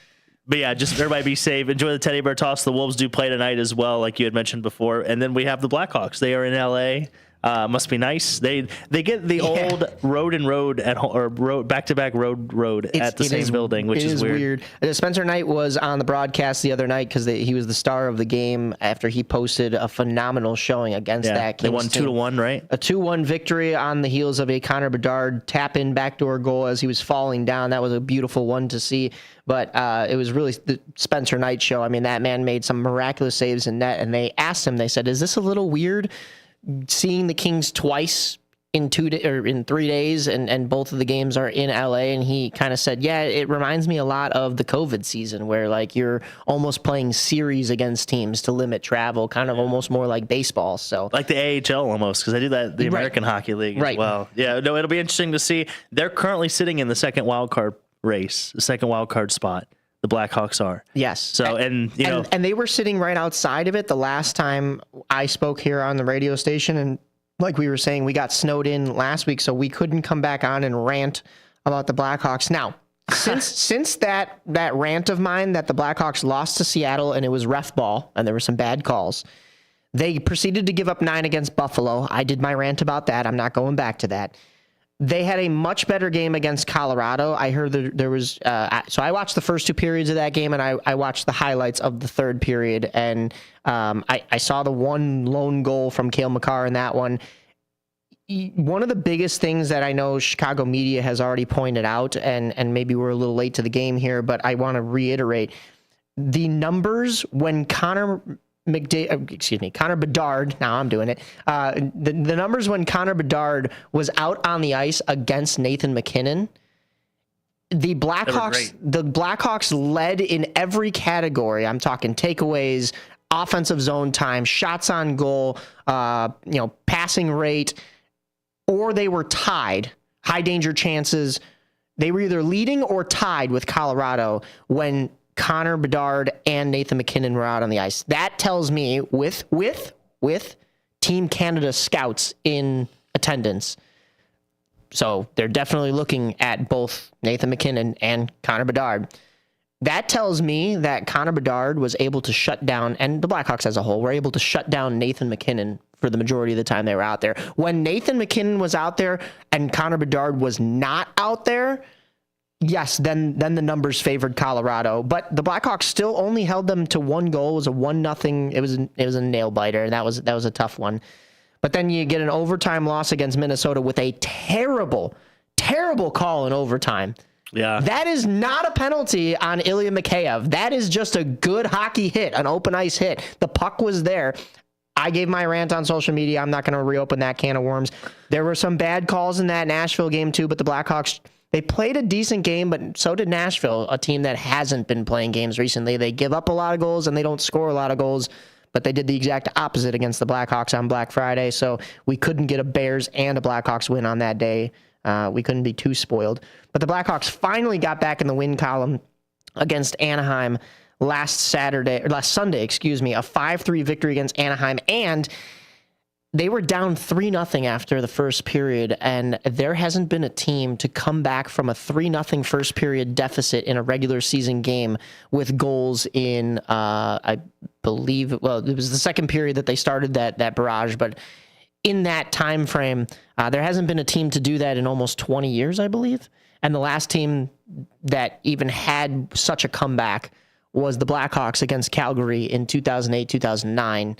So I guess it would only be about 10 years, but 15 years, 2008-2009, it was a 5-0 deficit for the Blackhawks against a Calgary Flames team, and they came back and won 6-5 in overtime. So this team is starting to have shades of the dynasty, and I don't want to get too far. I don't want to get too far ahead of myself. But Connor Bedard, even after scoring the empty netter and posting 4 points against Anaheim in that 5-3 victory for the Blackhawks, still chirping the other bench and going after Mason McTavish. Like, you had 4 points. You could have just gone to the bench and shut your mouth and been like, I don't have to say anything to these guys. He still continued to chirp. The fire inside this kid is unbelievable. He's definitely taken his game to another level this season. You're starting to see the Bedard that we all thought we would get. But they're starting to get into the meat of their schedule now. They're playing, I guess American Thanksgiving is that benchmark, right? 75% of the teams that are in playoff contention or in playoff positioning at American Thanksgiving go on to make the playoffs. So and the Blackhawks were in a weird spot because they were holding on to that wild card spot and they fell out of it right around Thanksgiving. So now you're like, okay, do we become sellers again and continue along with this rebuild, or do we think we're finally kind of here? I'm going to be interested to see what the Blackhawks do at the trade deadline. I'd be curious to see if St. Louis is one of those teams that starts selling off, even though they really don't have a lot of movable assets, but they do have some aging defensemen. I don't know if that's where you go with this Blackhawks team, obviously, but it's going to be interesting to see who is selling and who is buying at the deadline. Yeah. I don't think, from my personal perspective, I don't think the Blackhawks really need to do anything. Yes, if they have no one expect this team to make the playoffs coming in. So even if they're Calgary of last year, right? If they play meaningful games in April, in March toward the end of the season to where it is for playoff contention, I think that's a great win. Like them making the playoffs or not making the playoffs, I don't think is indicative of a successful season for this team. I think the success is in some of the numbers, and one of the stats that the ESPN broadcast brought up the other night after that win on the road against the Kings, they did lose in overtime against Carter Hart. Yeah, they lost in overtime to the Vegas Golden Knights. Actually, that's listed as an overtime loss, but that was a shootout loss. It was a shootout. We did see a beautiful goal from Connor Bedard in the shootout, just absolutely nasty. And as he skates by that Vegas bench, he goes, "That's nice." The kid has swagger around him, and he had a phenomenal toe drag release goal through the defender's triangle to put it literally where the post meets the crossbar. I mean, you can't get any better pinpoint accuracy than that. Maybe Caleb Williams can fix his accuracy with Connor Bedard, and maybe Connor Bedard can fix that half-step speed with Caleb Williams. Maybe they can pair off of each other in some ways. But Connor Bedard finds that exact spot where the crossbar meets the post on a beautiful goal in that game. But of course, the Blackhawks fall a little short in the shootout. But then they get that win, like we talked about, against LA, and that put them at the 27-game mark, 30 points. The last 3 years, it has taken the Blackhawks 40 or more games to get to the 30-point mark of the season. So they've done it in, I don't want to say half the time because we're almost at 30 games played here. So, 13 games fewer than 40. But, I mean, this team is moving at a great pace, playing .556 hockey.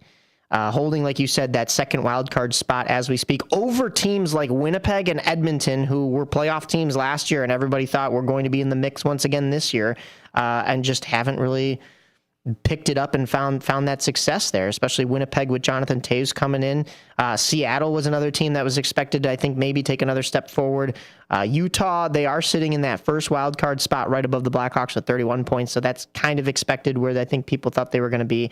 Nashville was kind of a wild card, and I don't actually mean like a wild card spot. I mean more of a crapshoot. Nashville's bad. Nashville had made so many moves last year that people thought they were going to be good. They ended up being one of the worst teams in the league around the same area as the Blackhawks last year. So this year going in, it was more of all right, are they going to figure it out this year, and is it going to be what everybody predicted, or is it still going to be them being bad again? They're still bad again. Newsflash. Vancouver is terrible. They've fallen from grace after a couple of those trades got made. But the only other team that stands out to me below the Blackhawks right now, well, okay, actually two more.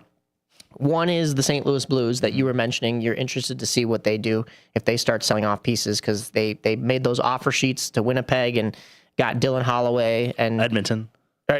What did I just? Oh, I said Winnipeg. Yeah, Edmonton. Excuse me. But I mean, so they looked like they were going to try to continue their window. And Holloway. Yep. Broberg and Holloway, and they were going to keep that window open, and it seems like it's closing faster than they would like. The only other team, though, and I know I've kind of gone through the whole list here, is the San Jose Sharks, and that's because of Macklin Celebrini. And those Macklin Celebrini. And Askarov, man. Askarov's been playing really well. Yeah, Askarov has been phenomenal, but I mean, the talk out of San Jose has been Macklin Celebrini because he and Bedard are going back and forth.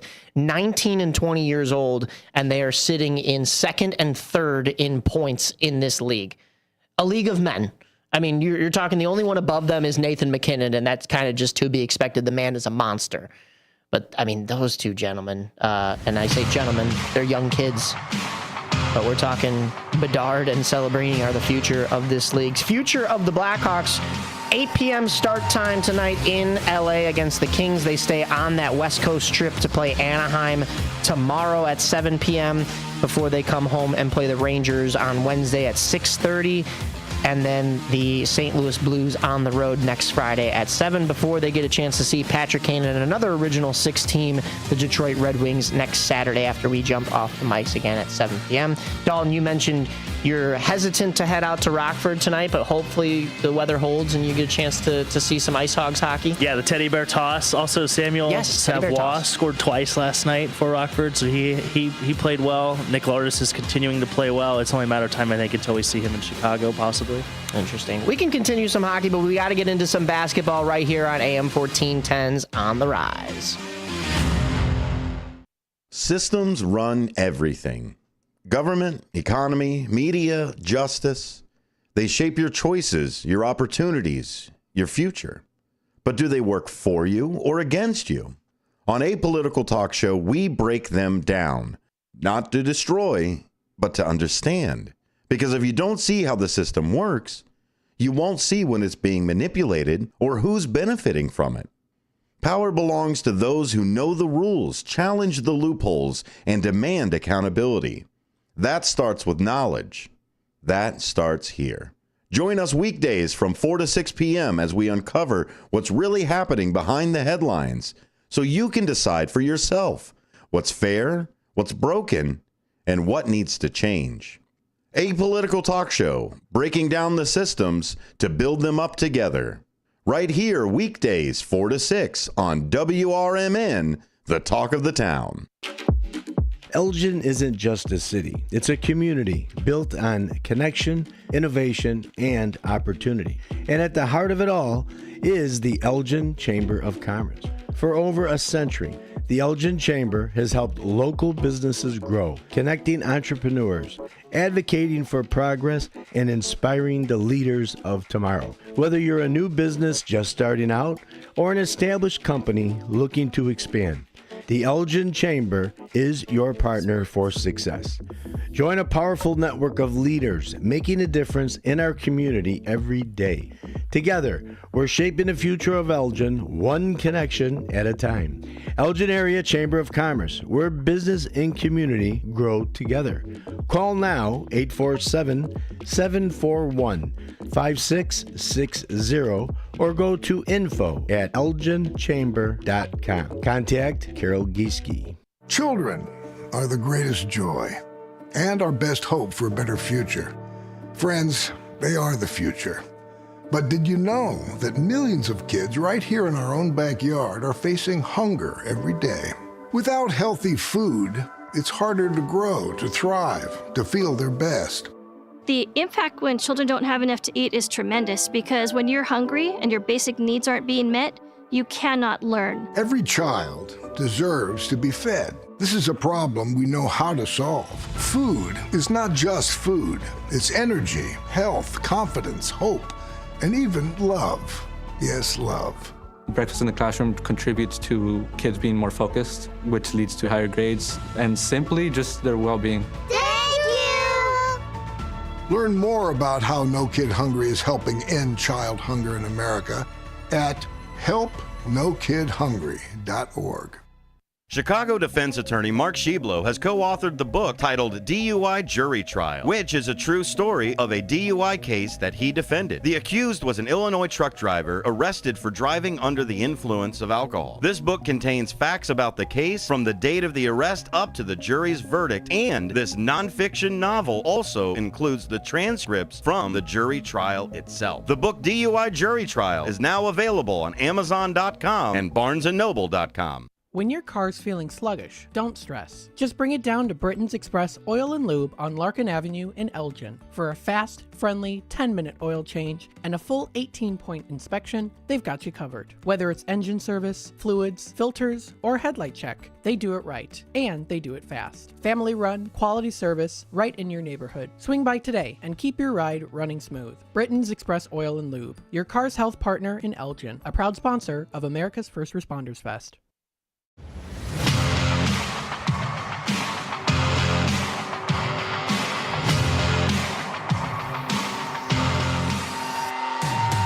Welcome back to AM 1410 WRMN's On the Rise. here with Nick Johnston on the board, myself, Mike Napolitano, and Dalton Cooper. But I want to switch it back over to Nick Johnston with some breaking baseball news.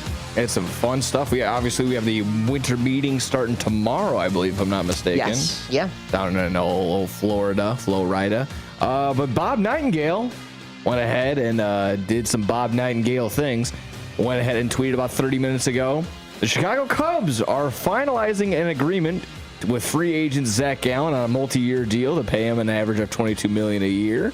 He went ahead and listed off that Gallen is was top 3 in Cy Young finishes, yada yada yada. However, that's not the case. That is not true. That is not true.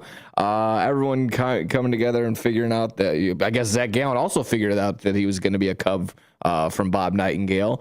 Again, confirming that is not the case. Jeff Passan went ahead and said that exactly that. They are having a field day with this man on Twitter right now. Everybody's. Apparently he edited it to said, I am hopeful, or the Cubs are hopeful. About 5 minutes after that tweet, about 5 minutes after that initial tweet, Jeff Passan went ahead and said Zach Gallen does not have a deal and is not close to finalizing one. Then yes, like I just mentioned, Bob Nightingale's. He has since revised it. Update. The Cubs are hopeful, in all capitals, of finalizing an agreement with the free agent starter Zach Gallen on a multi-year deal, but the deal is, in all caps, not done. Did he just sewer this deal, though? Does this deal not get done, you think, because this has come out now? I don't know if there's any other suitors on the table for Zach Gallen that, maybe now that the cat's out of the bag, they have a better chance. I don't think it works like that, but and that is an amazing tweet. One of the replies on here says, I'm hopeful of having dinner with Dua Lipa. Good cleanup. Yeah. That I am too. I have signed Dua Lipa to a lifetime contract. Nice. Wait. Actually, what I mean was I'm hopeful that I sign. That's wild, though. That's truly a Bob Nightingale masterclass. I mean, absolutely. So USA Today.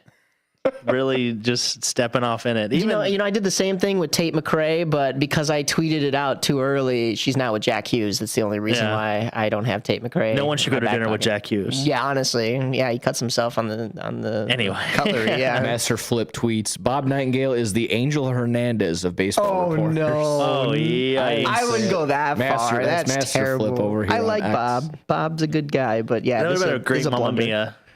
Yeah. Mamma Mia. Bob Nightingale. Yeah. Do you want to know my Mamma Mia? Oh, sure, yeah. People don't shovel anymore. I've gone on morning runs the last couple of days. Nobody shovels. I have to run in the street, and it's still not even plowed properly. You need to invest in a treadmill. I don't like That's what it sounds like to me. Bad on the knees. Bad on the knees. And in physics class, they teach you, okay, since you're not actually moving, you're just staying in one place, are you just keeping up with the treadmill? And yes, you're getting some cardio, but you're not putting in work. So, you're not building muscle on your legs because you're not actually propelling yourself. You're just staying on the treadmill. Interesting. So treadmill running is definitely different from outdoor running. You're not getting the full benefits. I mean, yeah, you're still getting some cardio because you're moving around a little bit and getting your breathing up. But yeah, I don't like treadmill running. I'm surprised you're not putting the skates on and doing some laps, I haven't built the outdoor rink this year. I don't know if I'm going to, especially now that snow's on the ground. I'd have to dig everything out and level out the ground and everything. And yeah, so that's part of the reason why I'm running. Otherwise, yeah, it'd be an easy, just go in the backyard and shovel off the rink. There's my cardio, or there's my lift, and then skate around. There's my cardio, Yeah. So, but there have been some other moves within baseball before we they don't. What is it? People just there are mailmen that got to come to your house. There's delivery packages more now so than ever. Amazon, UPS, they got to come to your door. Maybe this is a great time to put your thinking cap on. What about a Roomba, but for snowplow or for snow removal? You're thinking. Now we're on to something. I think that's a good Mamma Mia. But it's for cleaning the roofs, cleaning the snow off the roofs. Okay. Yeah. But quickly before you jump over to the other moves that were made, say the Cubs do finalize and make that deal, getting Zach Gallen. Does that solve anything, or is that just yet another 3 or 4 in a rotation of 3 and 4s when it comes to? There's no ace on the Cubs rotation. Yeah, I see where you're going with that. I think, obviously you're adding a guy like Zach Gallen, your pitching depth is going to be better. But like you said, there isn't that number one guy. So when it comes to playoffs for the Cubs, and especially this, you saw it this past year, there was that lack of depth. So yes, this helps them in the depth category, but like, it's still kind of a toss-up who you're starting game one against whoever you end up facing. If it's the Brewers again, give me a healthy Steele. That's going to be my own. That's really the only go-to. And then even with that, I wouldn't feel 100% confident. We've only seen one glimpse of a Cy Young year for 6 months. Right. That's about it. Right. And listen, I'm not going to say this move would hurt the Cubs by any means. It definitely helps them in a sense, but like you're saying, I don't think it propels them to where they need to be and gets them that ace. I'll also throw in there though, who else is on free agency right now that would be a better ace or a better fit? Well, for sure. There might be a couple names I haven't looked at. With Cease going, that was the number one guy. Cease going to the Blue Jays. I still see a couple of Cub buddies still want Michael King, another former Padre. Also wouldn't be your ace though. Would be kind of a similar Zach Gallen type thing. He'd probably be number two. I would still put him behind Steele because again, he doesn't have strikeout stuff every single time. I don't know. It's just it's tough. Yeah, they have to spend money. That's what it really comes down to. Is like this team needs to spend money on starting pitching because they don't have that guy that you're referring to. They don't have it in the rotation in the farm system anywhere. They got to go buy it. Well, it's hard to spend money when you break even every year. Okay, yeah. The third highest grossing revenue, but yet like the 25th lowest payroll. The only thing that someone was trying to they were just on this morning listening to that. They were saying, yes, the Cubs are making a lot of money. They are also having to pay a ton because they. All the entertainment stuff that goes on in Wrigley, or they own there's something like that. Yeah, I mean they're bringing in enough money to pay for all that though. They got to pay for all those people to sing and take me out to the ball game in the seventh inning. That stuff is not cheap. It's like an amusement tax or something like that. In Chicago is the largest at 12%, something like that. There is. Yeah, I do know my sister lives kind of in that area. She does say that like when the Cubs are winning, her property value goes up significantly. Interesting. So it's pretty. Yeah, it's interesting how that's all symbiotic. How it's all tied back to the almighty dollar. Yeah. So I can see where people on the surface level they'll see that and be like, oh yeah, like I don't want to get in the X's and O's or the financial level, right? But yeah, it can get pretty boring when you start doing that. Like they're making a bunch of money, but also like what they have to pay for is also pretty high. So I mean, look at the Mets. Not very often you get to be vouching for the Cubs. So, right, especially wearing the White Sox sweater and everything. Exactly. Yeah, so just take that as I'm in the same boat as you, but that's interesting. I mean, look at the Mets. Just because you have the richest owner doesn't mean that you're going to win. No, true. But also made a move. I would appreciate an owner actually giving it the try, to go out there and say, hey, I'm willing to spend my dollar, my hard-earned dollar, or whatever you want to call it, to try to make this team better. If we fall short, there's never a guarantee. And it's not like they're far away either. But and it's another thing to then sit back. Like if the Cubs organization pointed at the Mets and said, see, spending $1 doesn't prove that you're going to win and have success, then yes, I would have to agree with them. Those are the facts. But it's another thing to come out and say, and to make the excuses and say, oh, well, we barely break even. No, you don't. And also, you're just one of the other owners in this town, riddled with owners that don't like to spend money. And I mean, yes, we're seeing a resurgence in Chicago sports, whether it's the Bears or the Blackhawks. But there's a lot of other owners around that don't like to spend money. And I think Chicagoans are just tired of it. And Jerry Reinsdorf. Right, yes.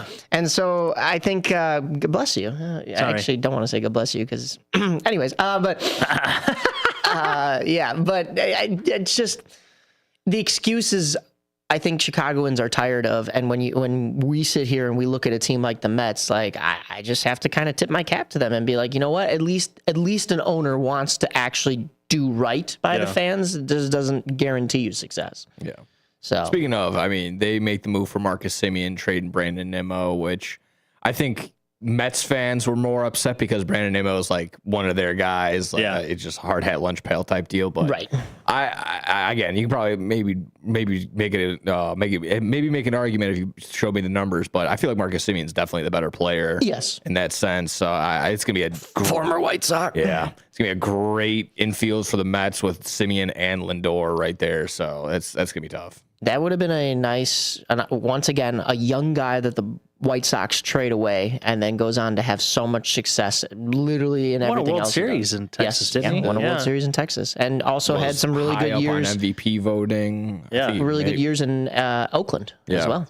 So, I mean, everywhere he's got. Was he on Toronto or am I thinking of Rios? He was for a little bit, yeah. Okay, yeah. Because I know Rios and Semien both ended up eventually going to Texas, I think at different times. I don't know if they crossed over much, but those two kind of like confuse me because they both had better careers once they left Chicago.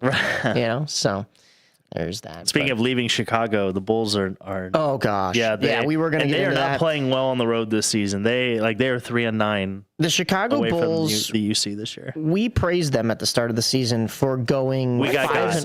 We got God. No, we got God. We'll hand up. I think a lot of people got God. I don't mind raising my hand here because I think everybody was kind of in that. Oh wow, like this is crazy, and the East is wide open, and they're starting to facilitate the ball, and then you come and look at what they've done recently, and. Wow, they went from 6-1 to now 9-13. Yep. Yeah. Ouch. And last night a 120-105 loss to a 5-18 Pacers team. Are you kidding me? Well, they were 4-18 before that. Yeah. Are you? You're on home Pacers court. 5 wins. They beat the Bulls twice now. Yeah. Yes. I was going to continue with that. Siakam scored a season high of 36 points as they beat this struggling Bulls team 120-105, and this was at the United Center.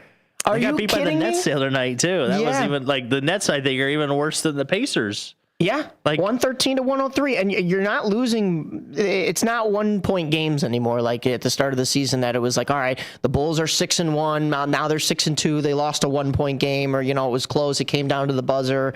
They had a couple buzzer beaters themselves to get some wins, and now it's not close. The Magic, I know, are a better team, but 125-120. I mean, it's getting to the point where you're falling behind heavily in games. That other loss to the Pacers was a 103-101 game, so that was closer. But once again, a Pacers team that is not good. Injuries, no Tyrese Halliburton for the whole season. This is not a team that is poised to go back to the finals or even make the playoffs, and you're losing to them. You're losing to the Hornets in an NBA group. It's the group play for the NBA Cup, the in-season tournament. 123-116. That was also on Black Friday. I love that court, though, to be honest with you, at Charlotte. The blue. The blue is nice. I don't like how it's just the city names now on the courts with the in-game or the in-season tournament trophy. It's a little boring to me, a little stale, but the color scheme on their court is nice. But you're losing to a Hornets team and you're letting Brandon Miller put up 27 points and Miles Bridges had 22. Like, what is going on with this Bulls team? Side note on those courts really quick, that it just shout out to like the production crews that have to deal with that. Yes. Having like to deal with the white balance and like just with all the shading and all the different lights. Oh, it's just so brutal. Not just that production crew on the video side of things, but you're talking about like even an arena like the United Center that has to switch over from hockey to basketball. Now you got to focus on which court you're putting down. It's not just the one court for the Bulls now. Sometimes it's, all right, we got to switch to this one. And sometimes you're not even switching back to hockey, and you still have to switch the floorboards because, that Bulls game was just a regular season game. Now this is an NBA Cup game. Like, that's a lot of work. My question to both of you, does the start of the season, does it put a bad taste in your mouth, but like where the expectation was or like what they were showing and where they are now, as opposed to like, could there be a hot seat situation boiling? Because we just signed, like the Bulls just signed Donovan to an extension before the season started. They started out way above expectation, and now they're playing basically back to the expectation that we all had going into the season. So does that put more of a sour taste in your mouth? Or are you like, okay, this is the Bulls team that we got, it is what it is kind of situation? I think this is just a rough patch as of right now. You got a couple of key injuries. Even though when our big thing was like, oh no, what are you going to do when Kobe White gets healthy and gets back? We didn't really account for everyone else falling apart and not being healthy after that point. Where also to that same point where, we were talking about, bench mob 2.0 and bringing that all back. And now the bench is now a detriment to the team right now. So I see the calling already for Billy Donovan. Again, I put more praise on his side. I don't think you would get as many wins or be as competitive if he wasn't there. But I hope that isn't the over, quickly. Maybe the GM is the hot seat position. Then I cannot remember his name. It's a goofy name. Yeah, AK-47. Yeah, there you go. Yeah, I forget how to pronounce it. I'm gonna say I can't pronounce it. Carnosovas? Yeah, something like that. Close. Yeah, but I feel like he's gonna be the hot going seat. over. Yeah. To answer your question that you posed, does the start of the season kind of put a sour taste in your mouth? I'll just say my feelings towards this Bulls team, because not a whole lot of moves were made in the offseason to really change the identity of this team. So the start of the season was a surprise. So what I will just say is if the season continues the way it's going right now, they're 9-13. Disappointed, but not surprised. Okay, because they're not even in the play-in tournament right now. They're 11th. Right. Yeah. Disappointed that they're falling even further from the mediocrity that they were at, but not surprised because nothing has really been done for this team. I mean, when you're in a situation where you are literally a 500 team every year that gets blown out in a play-in round game, can't make the playoffs, and you trade one of your top picks, which isn't a very high pick either, for cash considerations, you need picks right now. You need development. You need young guys, and you're getting a little bit of that, and we'll talk about the G League in a second because I know our buddy here, Nick, has gotten a chance to see it firsthand. But at the same time, like at the actual NBA level, you're not doing a whole lot, like I said, to change the identity of this team and move things forward and actually get into a rebuild or a retool. And I hate to throw those R words out there, but it's like you've sat in this mediocrity for so long that you're not going to continue to get high draft picks. You're not going to get really anything going forward. And yes, the start of the season was a surprise and it looked good. It looked like things were like molding together and just started to click, but that's not sustainable. I think we all kind of realized that despite how we were blinded by the success. And I think if this, like I said, if the season continued like this, I said disappointed but not surprised, but I'd also be actually happy that they quote unquote tanked in a way that they would maybe then get a higher draft pick. That's the only saving grace at that point. Yeah, I think it'd be that too. Right now, the bad taste in my mouth would be the sense that I think that window to trade Vooch is completely closed now. Yeah. To get any meaningful, to get anything meaningful back, if you were to do so, I think now it would just be kind of just like feed him to the wolves and get like maybe a second round pick for him. Or something maybe like that. right. So that I feel like has been more of the bad taste. Like again, we could have got something maybe for that, but yeah, now that comes back on general management though. You got to know when your assets are above value and yeah, true. I mean, and this can kind of transition into the G League a little bit. We also hear the end of the year for Noah Essengay. He's gonna be done for the year with a season-ending shoulder surgery. Got to see him a little bit down in here in Windy City over in Hoffman Estates, and he looked good. Some were kind of noticing. I didn't notice it because when I was doing I was doing the in-house board, so I wasn't on the floor actually being able to see him. But some were kind of telling me that his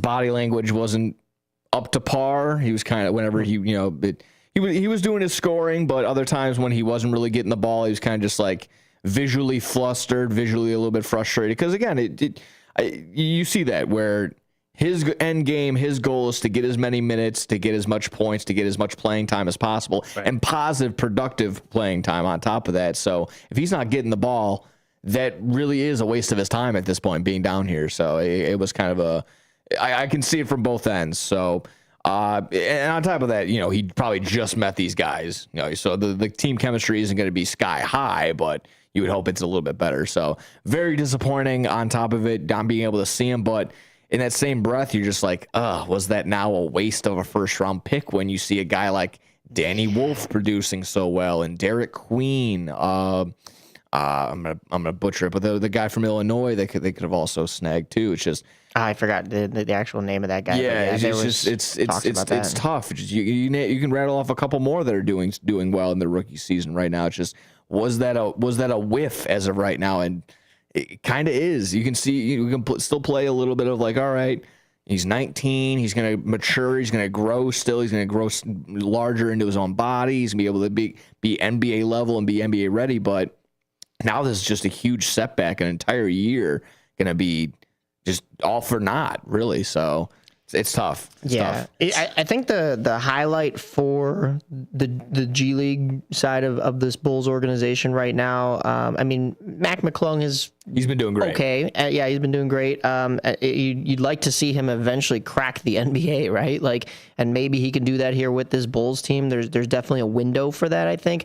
Lachlan Olbrich has made it up to the call up, to the Bulls itself. But then, I mean, a lot of it has been guys that were in the G League before. So the development was there with some of these draft picks. I mean, Matas Bazelis didn't spend too much time in the G League before it was, all right, he's a Chicago Bull. But yeah, I mean, there's not a whole lot that's coming in the pipeline, I don't think, for this Bulls team to save this Bulls team. And I'm not saying they need to be saved right now, but like I said, if you want to start building up draft picks and you want to start changing the identity of this team and getting more success rather than just play-in rounds, or maybe this year not even, there's no trajectory for that right now. Yeah. And he hasn't been getting a ton of minutes, but a guy like Lachlan Olbrich, who was their second-round pick this year, you see the athleticism, you see he can still keep up and play at the NBA level. Just I kind of also saw it too last year or the year before with Adama Sanogo, where he was a walking double-double in this guy. He would dominate the G League, but just really didn't develop a jump shot, and that kind of was a little bit of his downfall. And he ended up getting hurt last year, and he was let go by the team. Right. And that's, I don't want to say that's immediately what I see in Lachlan. I see where he can get down there, body and get some rebounds and play and score. But he doesn't really have that jump shot right now. And not a lot of the big guys right now for the Bulls or the Windy City Bulls have that. So I see them at least trying and attempting, but it has not been productive. Yeah, since we have been on the show, the Windy City Bulls have fell to the Sioux Falls Skyforce. Yep. 129 to 122. Then a 142 to 135 win over the Cleveland Charge, and the high scoring continued with those two teams, but it was the Cleveland Charge getting the victory on November 30th, 135 to 117. When you move into December here, the Windy City Bulls start their December schedule. Actually, no, they already did, didn't they? Yes. Last night. That was a loss to the Motor City Cruise at home. Yeah, took a loss last night. They were looking close, down by 6 at one point, but then in the fourth quarter, the Detroit just kind of got away from them. So they're going to run it back today, hopefully a little bit better, and get going. Again, just to stay on the positive side of flipping it, Kevin Knox has been doing pretty well. He had 37 the other night. He was able to contribute last night too. And then Mac McClung, like you said again, has been pretty productive. He's been the bright spot. Yeah. He's been their charge. So as you said, Windy City Bulls in action tonight at 6 p.m. At 7 p.m. against the Motor City Cruise at home. When you look at the actual NBA side of things, the Bulls, they played last night, but they'll play Sunday against the Warriors before a Friday matchup against the Hornets. That won't be an in-season tournament game, but maybe they can get some revenge against that weak Hornets team and maybe start turning things around here. So. We have 18 days, 12 hours, and 1 minute until Christmas, by the way. Wow. If you haven't done your holiday shopping yet, make sure to get that situated. I got nothing. Everybody stay safe with the snow coming in. Yeah. And hopefully we could be here next week talking about how the Bears are still in first place. Last thing, too, they have missed 240 games due to injury this year, the Bears. Ooh. Whew, on the rise, AM 1410. Your idea of therapy involves a fishing rod, a tree stand, or a campfire. Then you need American